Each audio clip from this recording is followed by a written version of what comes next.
নানা নাটকীয়তার পর পার্লামেন্টের ভোটাভুটিতে অভিশংসিত হলেন দক্ষিণ কোরিয়ার প্রেসিডেন্ট ইউন সুক ইয়োল। শনিবার দেশটির পার্লামেন্টের 204 জন আইন প্রণেতা ইয়োলের বিপক্ষে ভোট দিয়েছেন। এটিকে জনগণের জয় বলে দাবি করছেন বিরোধীরা। শেষ রক্ষা হলো না দক্ষিণ কোরিয়ার প্রেসিডেন্ট ইয়ন সুক ইয়োলের।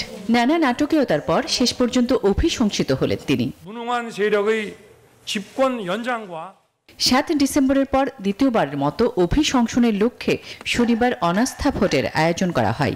এতে 300 জন আইন প্রণেতার মধ্যে 204 জন সদস্য প্রস্তাবের পক্ষে ভোট দেন। বিপক্ষে পড়ে 85টি ভোট। অভিশংসিত হওয়ায় ইয়োল কর্তৃত্ব হারাবেন। তবে সাংবিধানিক আদালত তাকে অপসারণ বা পুনর্বহাল না করা পর্যন্ত তিনি স্বপদে বহাল থাকবেন। ফলে ইয়োনের ভাগ্য নির্ধারণের জন্য আদালতের হাতে 180 দিন সময় আছে। এই সময়টাই অন্তর্বর্তী নেতা হিসেবে দায়িত্ব পালন করবেন দেশটির প্রধানমন্ত্রী হান ডাকসু।